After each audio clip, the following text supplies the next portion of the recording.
காலம் கனிந்தது, கதவுகள் திறந்தது, ஞானம் விளைந்தது, நல்லிசை பிறந்தது.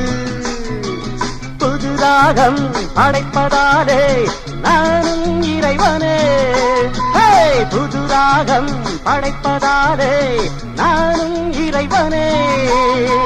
விரலிலும் குரலிலும் ஸ்வரங்களின் நாட்டியம் அமைச்சேன் நான்.